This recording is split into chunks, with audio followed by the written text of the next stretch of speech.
Up and do the Pledge of Allegiance.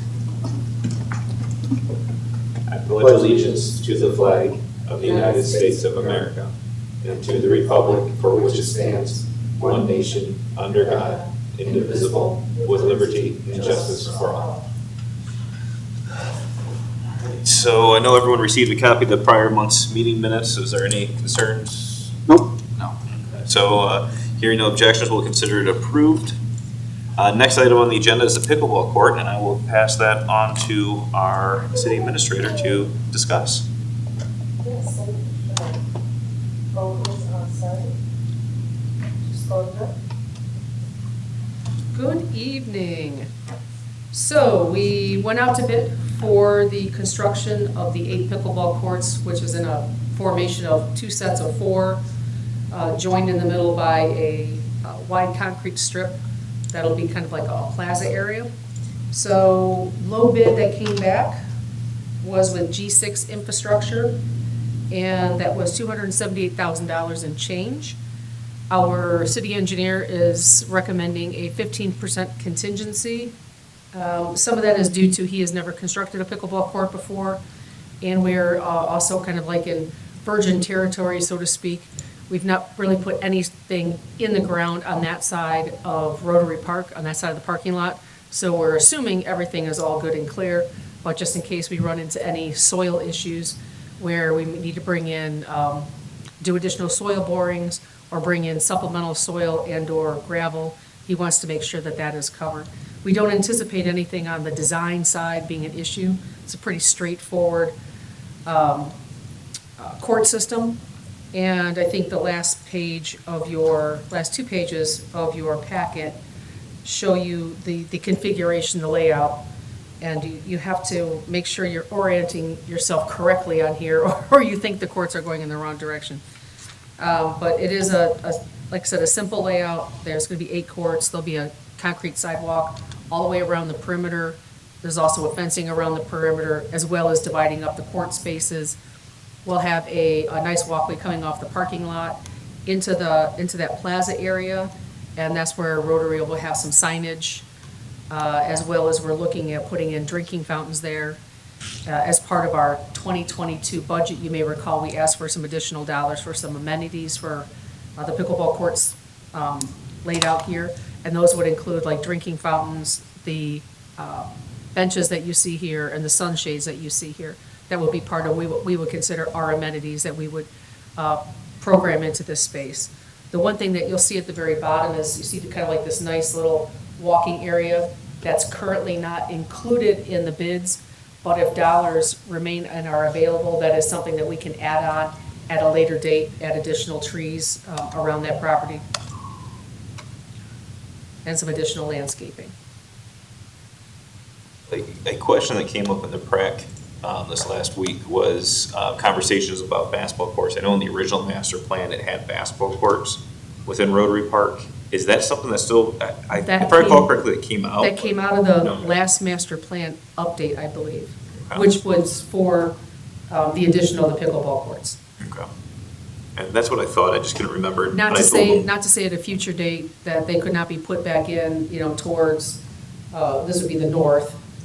No. But currently what we're working on is, we have a contract with, I think it actually might be G6. We went out to bid last winter actually, to tile the remaining fields around here, the green space, because we do have a lot of poor soil conditions over here, and grading isn't that great. So I did hear that as well, out in the atrium, I think. But we're looking to get this tiled so it drains better, so that we have better field space. Because right now, this is pretty much no man's land out here. We use the soccer/rugby fields right off the parking lot when you first come in, but we don't do much over here. Or BYU practice fields, but that's. Yes. So that's kind of where we're at today on this. And I believe we're asking for this as an emergency because of the bidding dates and the 60-day holding of the price, because the bid opening was on April 15th. I think going for emergencies for most contracts is usually better than not with the supplies. And I think our second one, we are looking at that to be a non-emergency. Okay. But what, I know this is we kind of touched on it with the basketball courts.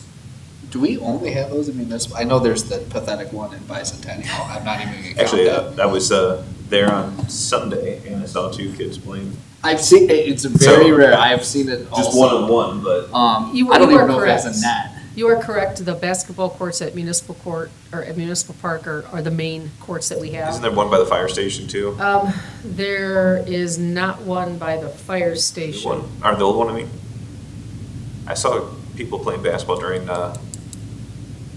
Oh, you mean over behind the the Station engineers. 38? Yeah. I think that's actually in the parking lot of the fire station. Oh, okay. Well, I believe so. I think there was a net there at one time that the Okay. firefighters put up. Because isn't, okay, so correct me if I'm wrong, but isn't that where we've got some of the noise complaints or unruly kids at the basketball? At court? Municipal Court, there have been some, last summer in particular, was when we had some issues right after school. And it was actually young persons from both our schools and neighboring schools that were, I'll say, harassing other children in the park. And we took that to Chief Jones, and he stepped up patrols during a window from like right before school ended to about an hour or so afterwards. Okay. And then those kids, young people, tended to disperse after that. I was gonna say, I know the neighbors were kind of disturbed by some of the language and things. I thought we had people coming out. I think we had a couple of the neighbors who had children who were in the park Yeah. and who were getting picked on, for lack of a better phrase. Well, I thought it was the adjacent property owners too. They had children that were across the street at the Gotcha, park. okay. Because this, to me, it's, well, I like the pickleball. I hope we add basketball courts back in the Rotary because it's really kind of an area away from residential. Yes, for the most part. but you also have the inclusive playground. No, I too, know so- you do, but it also is like, one, I think we need more basketball Well, courts it's anyway. interesting, because I will say that in the 10 years I've been here, we've not received a lot of phone calls about adding more basketball courts. Well, the I mean, one what thing we that- mostly see is adding flexible field space Yeah. for the lacrosse, the rugbies, and the soccers of the world. Yeah, I wonder, Doesn't mean that trend won't change. because I think there's quite a few pickup games that go on at the Y right there. In their, Oh, possibly. in their indoor gym, because I would see it when I take my son to the basketball through the Y there. Yeah, I mean, there's certainly land there to do more in the future. So I guess my point is, it would be cool to use that space for maybe more basketball courts and maybe something a little more unconventional as well. Yeah, I know we Don't have, necessarily want a neighborhood. well, I was gonna say, one of the PrAC members is a big advocate for those kickback walls too, and maybe that's Yeah. something that could be in Yeah. conjunction with it or something.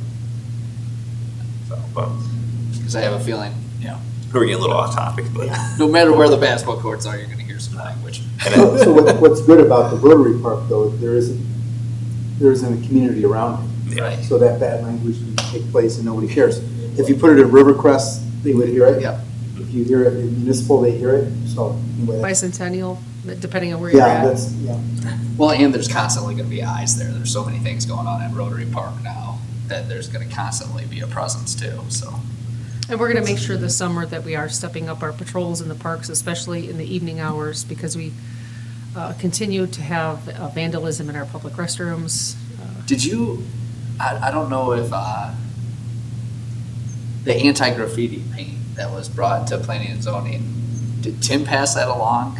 Yes, we are aware of that paint. It's Okay. I think a Sherwin-Williams product. Yeah. Has one. Even though it says it's resistant, I don't know that. It it's might be worth 100%. testing in one of the bathrooms just to. So- I Just. think it comes in Battleship Gray, if I'm not mistaken. But Oh, that's part of our what's color. being Be damaged, perfect, yeah. what's being damaged are like the stalls. Yeah. And the they were ripping sinks, off and the, like. it's not necessarily the paint on the concrete I block. just never understand the allure of doing something like that, damaging property. I think in one of my council updates, not necessarily last week, I think the week before, I mean, Muni Park bathroom again, I think that's already the fourth time this year. So at some point, we have to figure out, do we want to keep the bathrooms open or not, if that's going to continue to happen? So we have camera systems installed outside, obviously, in many of the locations. We're looking at adding that to the Second Street bathroom, because that has happened several times at the Second Street bathroom as well. it's used after the fact, unfortunately. It's I was not. gonna say, that doesn't help you on the inside. Correct. It's not prospective, it's not watched live stream Right. in our PD dispatch area. They're already looking at several other monitors concurrently right now. But we have to figure out what a deterrent is. See, that's the kind of thing I feel like our public information officer can also put, like, hey, we've spent, we've spent this much in maintenance on our public restrooms because they're being misused. And This- it is interesting because as the young people, young perpetrators are caught, I'm not sure what information is getting out once that happens. I mean, obviously they're juveniles, so you have to be very careful. But we will get apology letters from those young people that were court-ordered. I just don't know how seriously they take it, or their parents for that matter. Yeah, I think once you put a number next to it, your citizens are gonna kind of, well, I can tell you there was quite a bit of interaction on what we spent $47,000 on recently, so as soon as you start I mean, those giving a number. restrooms, I think on Second Street were $250,000 Yeah. Well, that was To just put build in, them, you mean. to build but them. not for all the damage. And then the damage, it hasn't been extensive to the sense where they've broken things off the wall, but we do have to shut them down, we do have to, clean them off to the best of our ability. I think they've taken down some soap dispensers and, thrown that around the premises. But it is aggravating and annoying, and it's tough to figure out how Takes to stop. man hours away from other things that need to be done. Correct. And it makes us leery about opening them back up, quite frankly. I think Second Street was hit like 1 month after we had just fixed it. So, social media, have that to thank for that. Yeah. TikTok. So, remind me what the hours are for these restrooms? We typically have them closing, I believe, at 11 o'clock at night on automatic locks. Uptown for sure. And then in the parks, we typically have them closing at dusk if there's no actual activities. But since ball season is now here, baseball, softball season, we adjust the timing of those to when their games end so that they're open during their games at Municipal and Rivercrest Park. So we try to time it with those events where we have large groups of people there. So we're just going to keep monitoring it throughout the summer and try to come up with different ways to deter and/or police. But of course, the police can't be everywhere at every time. And of course, as soon as they're through the park, or a particular park, then we find out next day that something has happened, so we're doing our best. I guess when those juveniles are caught, depending on the cost, is there any? Restitution? Yes. I think in some cases there have been. Some of it's community service hours. Not as monetarily heavy as No. restitution in terms of work hours. Okay. And that's Volunteer time. by court order, or is that by city? Court order. Okay. I don't know what you can do in terms of I don't practice juvenile law, but I would imagine restitution's kind of tricky. And I think that's why it's typically ends up being voluntary service hours, either to that community or to another organization that the court signs off on. I just think the liability standpoint, that could potentially still fall on the parent if they depend on what It happens. depends, yeah. I Yeah, think that's it's a whole like nother a conversation. standard. So, Second Street, Municipal are the two primaries? And Rivercrest, knock on wood, Rivercrest hasn't had too much Well, and incident. I was But in gonna terms say- of damage, it's typically been Second Street and Municipal. And I was gonna say, the reason Rivercrest maybe not so much is because those nighttime activities have parents around. Yeah, You they're don't have highly parents- populated You don't have that on areas. Second Street. Correct. Municipal, it's just a gathering place, so. So we're relooking at that. Now that baseball season's picking up over at Municipal as well, that should help deter some of that, we're hoping. We got a little sidetrack here from pickleball courts. Yeah, no issues. I know I can't actually give a recommendation on this. I think you're the only one who, I'll recommend that it move forward to council. so that'll be a 1-0 recommendation at this. With 2 abstaining. Yes. Am I incorrect in Thank that you. assessment? Yeah. So, yep, and the next one is one that has been near and dear to my heart, gotten on, and Near and dear to many council members and past mayors' hearts. and I am very thrilled, and I just want to say before we go into this, that it looks like we're going to finally finish off that multi-use path along the river. We have come to the conclusion after working with the Ohio EPA since 2017, that we still have many years ahead of us in order to either negotiate or finalize what may or may not happen along the riverfront in terms of additional storm sanitary sewer systems. So with that said, we've heard council, members of this committee, members of other committees, the mayor, former mayors, about the necessity of getting this built. So what we've done is our city engineer went back and talked to Tetra Tech.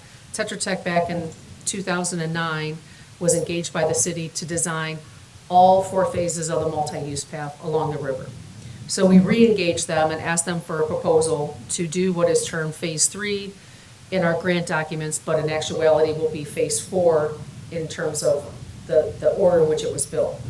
So this, just to make sure everybody's on the same page, this starts at the west end of Riverside Park and then terminates at Green Lane, which is the road when you go down to the wastewater treatment plant off of Louisiana Ave, off of Front Street, right by the light at State Route 25. That's considered Green Lane.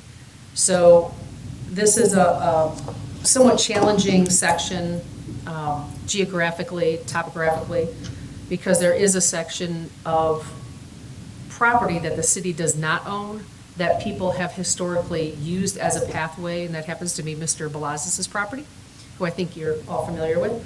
So our interceptor goes straight down what is Water Street, paper Water Street, straight down through there. And when you get towards the end by Green Lane, what looks like our pathway kind of veers off to the left. That actually is veering onto Paul Belazis' property, crosses it, goes back to city property. We still have right-of-way through there, but our right-of-way by Mr. Belazis' property kind of falls off a little bit and is in kind of like a marshy area. So one stretch of this will have something, we'll have sort of like a boardwalk system of some sort, maybe helical piers that are at concrete piers with a concrete boardwalk. Could be wood like you see in many of the metro parks over in Lucas County. So that does take some additional engineering.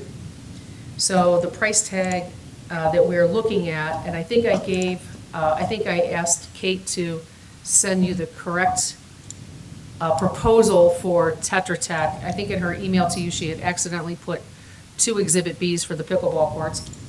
But I do have hard copies for you of the actual proposal from Tetra Tech. It's approximately $180,000 for their actual design work, along with their subcontracting out for a survey, environmental services, geotechnical services. And what they've suggested is that we might want to put a few additional dollars in there, because if we find that there needs to be additional soil boring based on the conditions of the soil, particularly in that area, we want to have dollars available. Obviously, they won't be used unless they're necessary, and we can certainly report back to the committee on how that designing is going, and if anything, unaccounted for surfaces during that design phase. But that work would probably be performed by TTL for that additional drilling and sampling. And if you go on page 3 of the Tetra Tech document, at the very top, it talks a little bit about some additional fees with the recommendation by Tetra Tech to take the compensation up to $200,000, just in case we need those additional funds. And as I said, certainly happy to report back to you if we actually tap into those funds. So this is a larger price tag than what we've seen in years past. It's a pretty long stretch, but again, this project started out in 2009. We are now in 2022, and as we all are aware, everybody's wages have gone up, and the job market is what it is, and so fees have gone up as well. So what may have been a fraction of that or half of that 10 years ago, we're now beyond that mark. So we're just moving forward. We're excited if we can get this done. The plan would be to have it under design and design during the course of this year. And if need be, as you two council members know, Smith and Van Duzen, that we have tree issues. If we need to take down any vegetation, there's only certain times of the year we're permitted to do so by Ohio EPA and ODNR.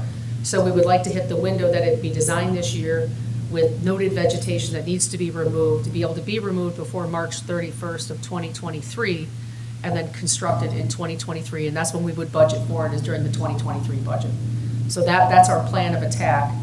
And we're hoping we can make that happen with all the timing that comes into play, and with how busy any one particular organization is. So we're hoping to make this a priority with Tetra Tech if this passes City Council. I do have a question, and I know I've asked this before. The service road, is there any plans or any thoughts about eventually eliminating that back service road? And when you were saying back service road, are you meaning the one that comes through Orleans Park? The service road that goes to the wastewater treatment plant off of Front Directly Street. off of Front Street? At this point in time, no. But what I can tell you is we engaged DGL Engineering Services to do a traffic analysis between Front Street and State Route 25 and the Maumee Perrysburg Bridge, looking for ways to make the access in and out of Orleans Park safer, easier to traverse. And one of the areas we asked them to look at is this notion of, can we do something different at that point? Is there a way to flatten out the intersection? Is there a way to continue the intersections all the way across and somehow get down there so you don't have that weird turn, and actually use the stoplight as a true four-way stop? So they're exploring that. They're exploring some other mechanisms that we can do closer to Orleans Park about moving the entrance farther northwest towards the bridge, if that gives us better sight lines, if that gives people better breaks between cars. Looking at other options, is there a way to put a light in there? ODOT's already told us they need traffic data in order to consider putting a light up there. We think that might be challenging given it's a park and it's kind of like a three-legged intersection. They're going to look at a roundabout. So they're looking at various numbers of options, but that is one of them, to do something at 25 and Front Street. That could be different. It shouldn't affect where the pathway would ultimately come out at, because even if that wasn't the main entrance, we could still leave that piece and It's not continue the heavily used, multi-use path but over to the other I side. have concerns with the safety of even getting onto Front Street off it, or I know I've seen people try to do it, and I got lucky the other day when we left the when I left the wastewater treatment plant for that tour, there was nobody sitting at the light, and I could turn right out and get right at the light and turn south onto State Route 25. So, all right. You're not supposed to turn right out of there, right? No, you can turn right out of there. Okay, because there's a no turn sign. No, you can turn. I'm just curious, because I You had. can turn right out of there. That's the preferred route for you to go. It's hard to go out and turn left. Well, Now, there is a sign there, but I think it says no right turns. it does I say was that, but that's the only confused. way you can turn out of there. I turned left because of the sign, Yeah, I and did it was, too. I did too. it's hard to do an acute turn. That's why I Well, assumed. Correct. Because it comes out to a point, you have to go down. Right, and and there's traffic that you can't even see coming from Right. across the intersection, coming from Maumee Western Reserve. So that was my whole question, because I got up Because there my- and I'm like, well, my Barry's other- behind me, and I'm thinking, I am not sure which way I'm supposed to be going here. Well, my other route I usually take is I go through to the park and go out Orleans and take Yeah. a right to turn left onto Rapids Road to turn around and come back out, which is what a lot of people do. yeah. So we are That studying convenient. that corridor right now. Because, and I know that there's a lot of work going into upgrading Orleans. I don't Correct. want to say upgrading, but adding amenities to make Yeah, it more to attractive. programmatic, to add more programming space to that particular. Yeah, and so we know that the usage is going to be getting bigger, so I appreciate looking into this, because Yes. it is not a convenient park to go to, and it's one that I don't go to very often, unless I'm out running. Ingress and egress is tough. Yeah. And we did give DGL the options that the Orleans Park Committee has been looking at, so they can understand what activities might go there, so they can generate trip data estimates to put into their formulas to help drive the ability to give us more options with ODOT. Okay. Yeah, that would be, it looks like a perfect place for a roundabout, that 25 in front. Yeah. But that'd be an interesting, because a lot of people would be doing the full. And Circle. you would change how, it wouldn't necessarily be 2 lanes each direction. Right. You'd probably take out a lane, eliminate a lane, so everybody would float around in the same manner, so you wouldn't have the double. Yeah, you probably have a right only, and then. Right, one yeah, left. yeah, so they're looking at all those options, way smarter than I am. Certainly not an engineer, I pretend to be one at times. But this is what we're looking to do. Funds would be available, they're not specifically budgeted. You may recall in this year's budget, But we did budget about 1.5 million for the State Route 25 Indiana Avenue project. And that came in with contingency that council just approved like a month ago. That came in at about 1.25 with contingency. So there's about $250,000 of appropriation there that we will not spend on that project. So we would look to spend those dollars for this particular project to move that forward, at least through the engineering phase. And then do our best to start budgeting next year for the actual construction. Since we're talking about multi-use path, I'm gonna consider it on topic. Did we end up getting? I'll defer to the chair on that. Did we end up getting approval for the grant for the multi-use on 25? Yes, Okay. yes. Those dollars, I believe, are programmed in state year 2027, which would start July 1st of 26 and end June 30th of 27. So we have that on our books right now to design. Brian has not taken that upon himself to start that design project. Right now, he's designing the section from Roachton to the DDI. Uh-huh. He's doing that internally, and he'll probably farm out that section, from the DDI to Indiana Avenue, because it is an ODOT project, and they have a lot of other checklists you gotta check off on. So that might be easier for us to farm that out. But we'd look to do that like in the next year or so.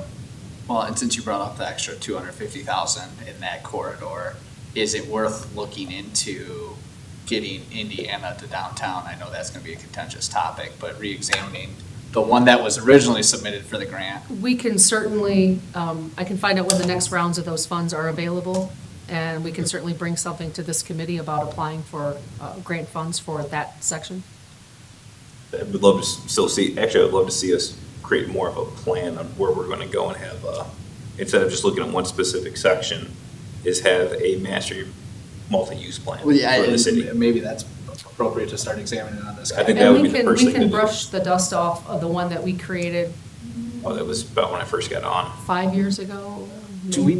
Is there any timeline for 199 bridge? Because there's so much We- pedestrian Oh, traffic. I've mentioned that one numerous I times. know, I'm just We curious. do not, because we don't own that bridge. Yeah. That's an ODOT bridge. And at this point in time, anytime we've approached them about widening that, they have no response other than no. Or you So- paid the whole thing. So they're not looking at any point in time to expand that bridge decking. I was gonna to say, allow because that. I would say 1 out of 4 times that I go down there, there's someone walking or riding a bike on that shoulder. I mean, it's, not that it's a decent sized shoulder, but it's wider than it needs to be. So I mean, that's helpful, but I certainly wouldn't want to be riding that every day on my bike or. Yeah, correct. I actually saw a teenager riding their bike on 199 that had me just petrified, but that was just me. There used to be a gentleman that worked at Tanglewood Golf Club, and every day he would ride his 10-speed down 199, all the way to Tanglewood from Perrysburg. God bless him. So maybe just for my edification, so the multi-use path along the river here, phase 3 or phase 4, is to be started hopefully next year. Hopefully correct? construction next year. Is there a time frame between Rivercrest and then Hood Park, that completion, now that the boat club is done? Riverside and Hood Park, that could be ultimately rolled into this project. I think we would need confirmation from the boat club that they're not building their accessory structure, because that is directly opposite from their front doors. And that was one of the things that was also holding us up is, Sure, right. you know, are they gonna build it next year? Is it gonna be the following year? So having conversations with them on that would be helpful to make that determination, as well as understanding what desire, appetite does the mayor and or city council have to actually really look at that parking down at the bottom of Louisiana Avenue by the river to make it more conducive for parking. How do we reconfigure it? How do we reshape it to maximize the area for parking, for park seating, whatever the case may be? It's part of a bigger question. I just didn't know if Correct. that was in this plan. That is not in this particular Okay. plan. Right. We call that Phase 2A, no, Phase 2B. Phase 2B, yes. Because we didn't quite build out that path, the full amount. And so from Indiana down to the DDI is 27, if everything goes as planned. What is the plan along the Fort Meigs ditch? That is under construction right now. So that along with the actual ditch realignment, ditch bank repairing with a multi-use path, that is under design as we speak. Under design Yes. to be built. Hopefully next year. Okay, so it's next year. Yes, hopefully it'll go out to bid this year would be the goal. And then from DDI down to Broachton, what's that? So that time frame, we have all the dollars we believe in the budget today, and that's the one that our city engineer is actually designing. So when he's finished designing that, we can go out to bid unless the construction prices are so crazy that what we have in the budget currently doesn't cover that. But again, if we hope to be out on the street this year bidding that particular project. For And next if- year. For construction next year. There's a lot going on next year. There's a lot going on next year, yes. So which side of the road is that? That would be on the west side of the road. Okay, so in front of Levis? So that would be in front of, it would take the sidewalk that's currently in front of Levis and expand that. Okay. And then when you get to the DDI, cross the DDI, you would stay on the west-hand side up until Eckel Junction. Then you would cross over, I think, Eckel Junction to the east side, go down there, and at some point you kind of cross back over. I think it has to do with utilities that are in the area that are just, I think utilities and property easements. yeah, there was some Well, very the one in front of the challenging. hospital, and if there's someone going in with an Yeah. emergency. There was a couple challenging areas, so it did a little zigzagging, but, It cuts back and forth. and then it ultimately ends up on the west side I of, thought it was going to go actually in front of the hospital, because that's it goes in only front, out. it goes in And then front of the hospital down to Eckel Junction, then I Then think it it crosses, then goes all the way down, if To- I remember correctly, it goes down to South Boundary, South crosses Boundary, again. then I think it crosses back over, Yeah. and then finishes down at the cemetery. Gotcha, okay. And TMCOG is paying for the one along the river, is it not? Correct, these are the last TMACOG dollars that we Okay. have for this stretch of multi-use path. I think there's about 183,000 left of those dollars. They're very excited, or will be very excited to hear if this gets to move forward, because it's something they ask us every quarter about where we're at, where we're at, where we at. And they've been graciously holding the funds for us, knowing that we have other sanitary stormwater challenges that we're working through with the EPA down along the river, so they've held on to the funds for us. Well, now, there's another section as well, once we're done with the Fort Meigs Road, connecting that to the, To State Route 65. yes, That would be in the next in line of a known plan, but we can certainly, staff could internally pull out our quote-unquote master plan for multi-use paths and sit back down, especially now that we have a new city engineer and a new staff engineer, and go through it and have them put their, give us their wisdom as well in terms of interconnectivity throughout the city. And at one time, there was a conversation about a roundabout there. Would we delay until that decision is made? At River Road and Fort Meigs Road, right in front of the fort? I think that idea has been scrapped due to cultural concerns on the northeast corner of that intersection and what had been encountered in the not-too-distant past when actually putting some utilities in. There was remains discovered that were very old remains, so I think we kind of scrapped that for the time being.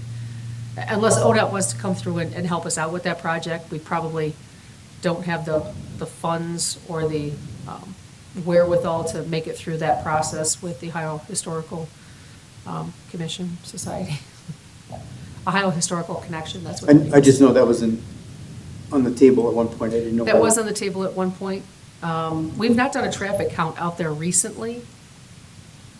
I think when we were talking about that, we were experiencing, I think the Perrysburg Township was working on Hall Prairie, just down the road, and that had been shut off. So we didn't really have any good vehicle counts because we knew traffic was being diverted. And so I think we were gonna wait and do counts until later, and then, now we have this other one that's wrapping up. And we had some intersection work done along 25, so we didn't know how that would impact it. But that's certainly something we can look at, is do new traffic counts to see what those numbers are, to see if we think it would warrant something. amazing how the conversation can start out in parks and end up all the way into a roundabout. Yeah. Ultimately, and if you're going to look at doing a master plan, I think one of the primary goals I would love to see when it comes to multi-use path is actually having all the parks connected in a way. Make that more the focal point than anything else, is that you can jump on, park at one park, and you could ride a bike or go for a run or whatever you want to do and connect to every single park within the city. We will keep that in mind. I think that'd be nice. Yeah, I think you and I are on the same page, Yeah. except for, I would say it's, kind of all draws to downtown, Well, it but would, you can but- catch it. but that would be Hood Park, Yeah, is right there, exactly. so. All the parks connect to downtown in one way or another, and you Yeah. can get to, So, any other thoughts on this multi-use path? I'm excited. Everyone good? No? Yeah. All right, and it's Thanks for the static update. 3-0 on that one. Next item on the agenda, this was a thing that came up at the PrAC committee.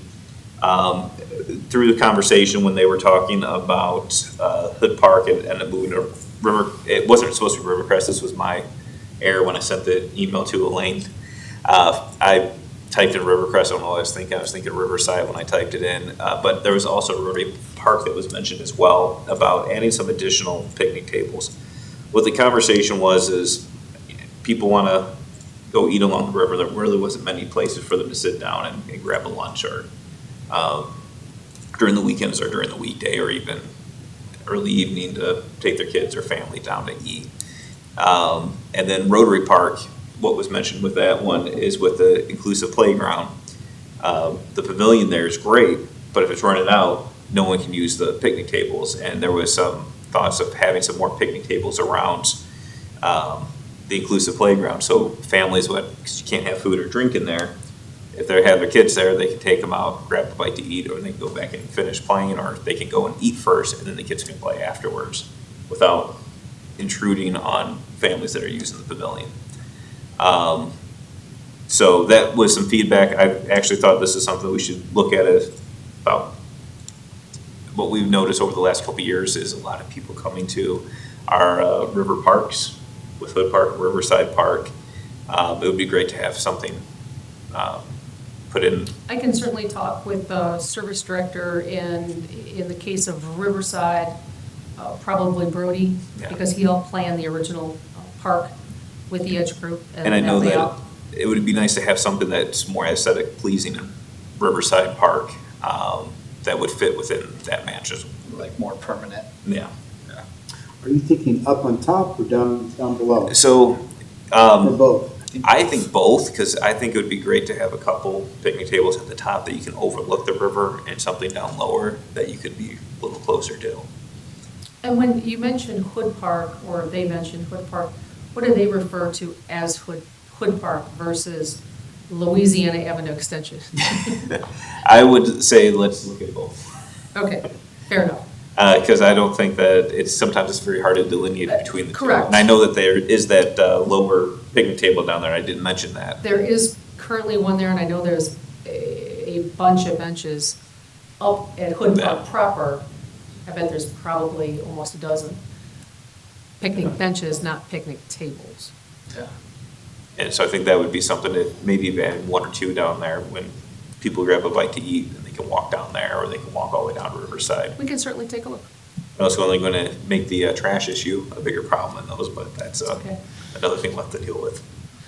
And And at with least, Dora expands, you know. we Well, know Corey the door using it. expansion down there is and even from definitely the, more- at least from the standpoint of Hood/Louisiana Avenue, that might be something to consider through the whole, I won't say redevelopment, because people then start thinking bars and restaurants and all sorts of stuff. But just like the regrading of that area down there for the purposes of maximizing space for parking and seating. Now, we did have a plan before on that. We did. I think it's three-quarters of the way done. It actually is with Tetra Tech. And I want to say that when we brought that to council as kind of like a preview of where that was at, I think there was a lot of pushback perhaps from some very nearby neighbors about adding parking. Well, I there, know but that it's there was certainly some something we can, Pushback at the blow- time, but it's blow the dust changed off. since. so that's Council one that changed a lot we'll since. pull that out of the archive. That was, what, 4 years ago that that came up? Probably, Five. It was 5. probably right in that neighborhood. I think it was the prior mayor. if I remember. Yeah, I think you're right on that. I wasn't around for it. Yeah, and I think if memory serves me, I think they came up with a way to have about 30 to 35 parking spaces down there in like a tiered format. which would clean up, like, I'll call it the trailhead for the walkway all the way down to Green Lane, through Orleans Park, down to the fort. Also provide for a nice amount of handicap parking, if I'm not mistaken, if I'm remembering. I know Sounds about right. exactly where it is on my desk. But we can certainly pull that out and discuss that with the mayor and find out from Tetra Tech where exactly we were at in the process. I think that would be something nice to look at, if, to do this in conjunction with more amenities for Mhm. people to come down and sit too. And once we find out what, as I said, is the boat club going to do an accessory structure, which I seem to remember was pretty substantial, or if that's something that, yes, but it's like 10 years off kind of thing. I mean, that can help make a decision as well. What do we want the park to look like someday? Correct. Function as? Because 35 cars down there would not be an attractive view, but it would be great utility. So, I mean, that's. Right. There's people who say we need more parking, but you put in more Yeah. parking, and that is more asphalt.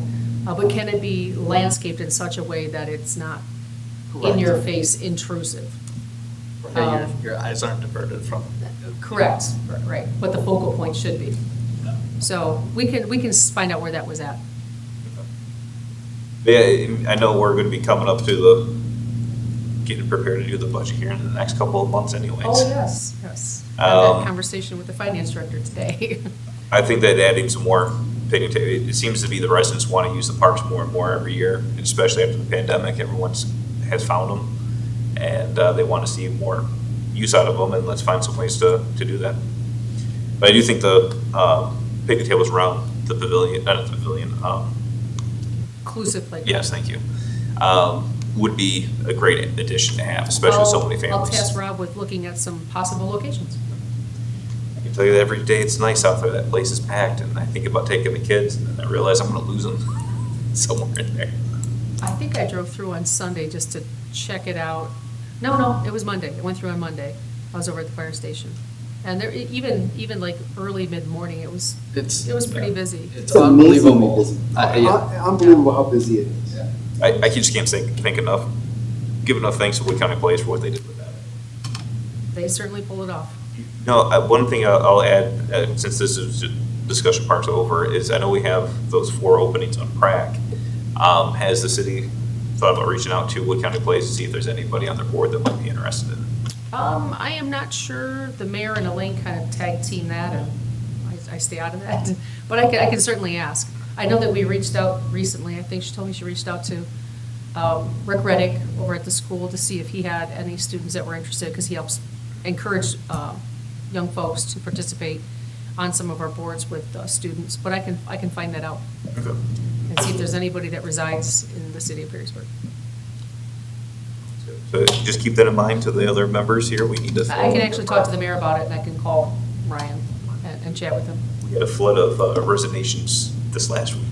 Yeah, from people moving to students getting jobs. I mean, just a whole menagerie Oh, it's crazy. of things, yes. And it happens. Yeah, 2 people I think are moving, and somebody's got a I job. think we should double their pay. I mean, Double, Double. yeah. at maybe least. triple. Anything times 0. That's right. But yeah, is there any other business for the good of the committee today? I did have just one quick update. I just want to let you know that we are working through putting together the specifications for the 3 playground upgrades using the ARPA funds. And we are seeing prices escalating from when we last got our quote, which is at the end of last year. Not only just material pricing, but freight, labor. So as we're getting that information in, I'll make sure that we keep this body, as well as all of council, informed. We did set aside extra dollars. Outside, there's about, $300,000 to $400,000 that was unallocated. But within what we allocated with council, we had like 125 kind of like contingency cushion, because we weren't sure about pricing or prices. So hopefully that is enough to cover that. If not, we'll make sure we keep council informed and figure out where we go, depending on what that pricing comes in at. Ask on all these playgrounds as those are coming up, is there ways that, when we're coming up with what we're going to purchase on that, is that design going to come to the committee, or is that something that's going to? That's actually been designed by the playground equipment provider. Okay. But what I can do is I did have some, I'll say schematics, but they were like some actual renderings, pictures of the different playgrounds from different viewpoints, and I think I might have it in a PDF, and I can send it around to the council, all the council, as well as I can send it to the PrAC. I was just gonna ask that as well. Chair for their distribution.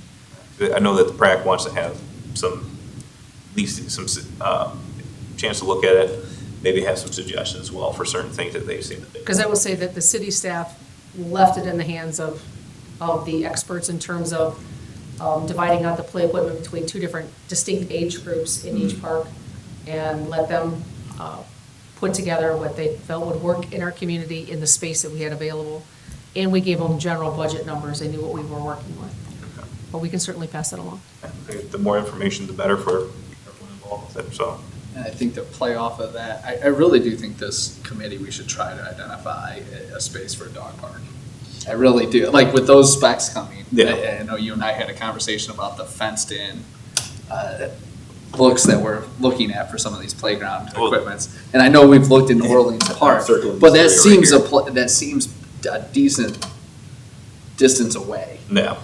Is my only, so I agree. identifying I agree. identifying a place where we can put even maybe a temporary dog park for a I couple of think years. Bicentennial would be perfect, because it's right in the middle of the city. I don't necessarily disagree with that. There's not much going on. The only issue I know we have on I'm thinking in my head here, the directions. The northeast corner, I know, has a lot of flooding issues. Drainage issues. And if you look at it, you'd probably have to do Well, the and we're- southeast corner maybe. I think that park is also getting tiled Okay.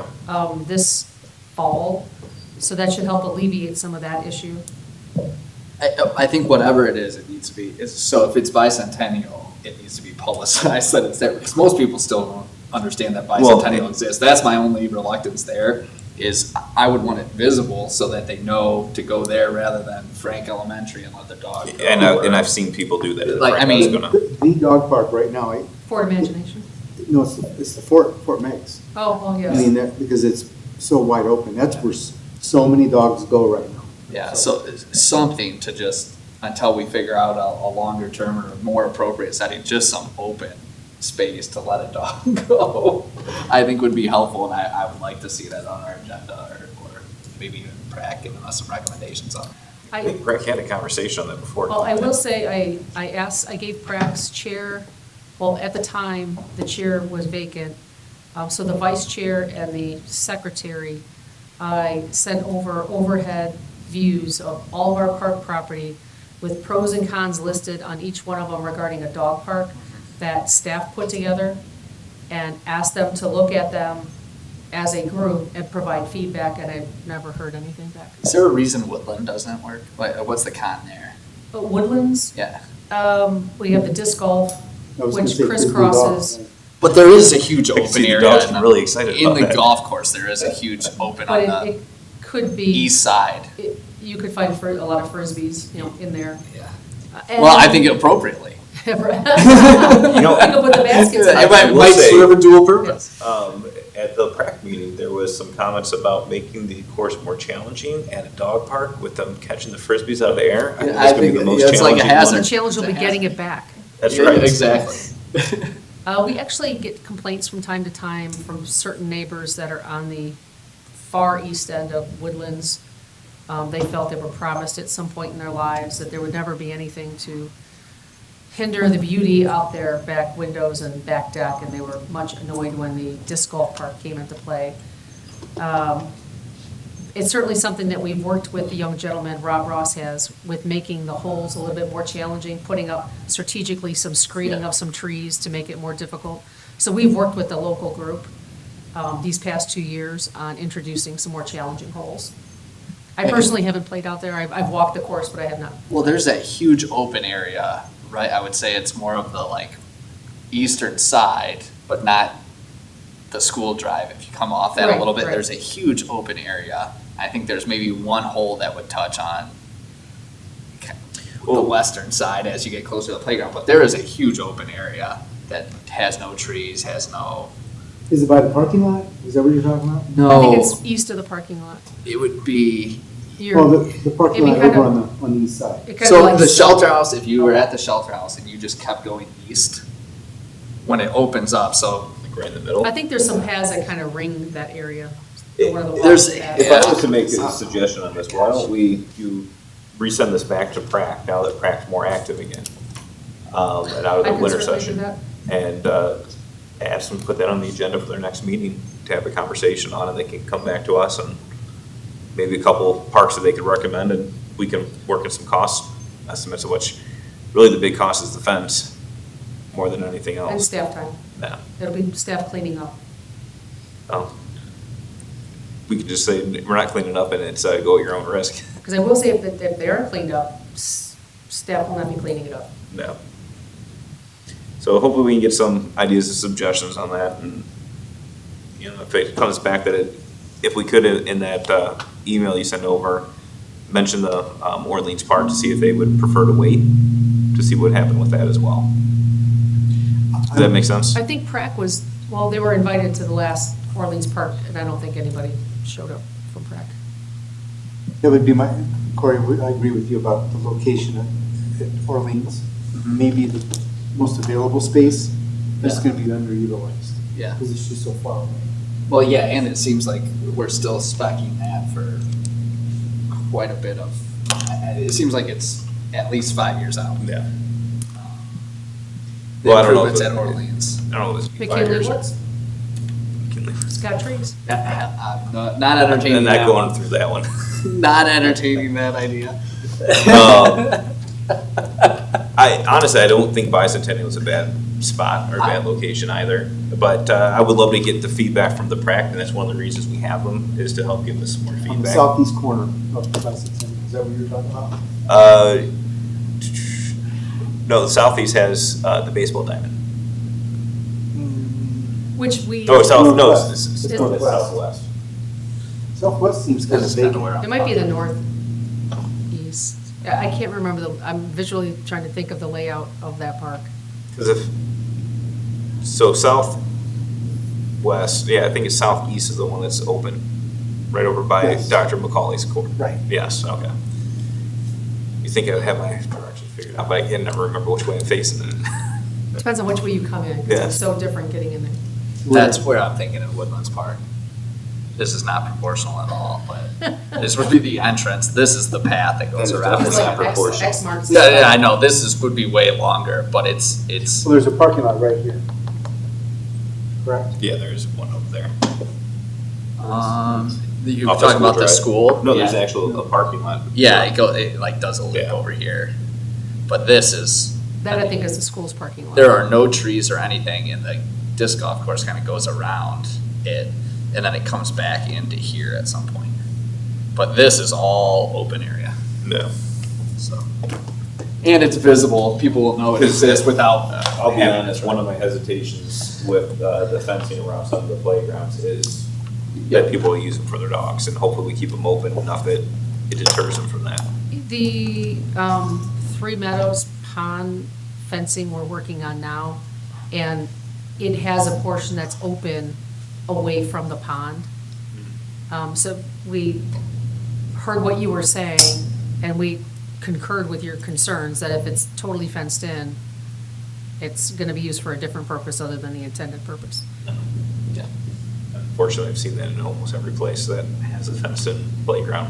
When they know kids aren't there in the morning, Yeah, I do like the inclusive playground because it doesn't have the gate. It's still open to a certain regard, but I still think people will use it for dogs too. Well, let's hope that doesn't happen there. Yeah, no kidding. so yeah, hopefully we can take that to Prac and have some comments from Prac to bring back to the next committee meeting on that. Yep. Anything else for the good of the committee? That was my only update. I will, if without any objections, we'll go ahead and adjourn.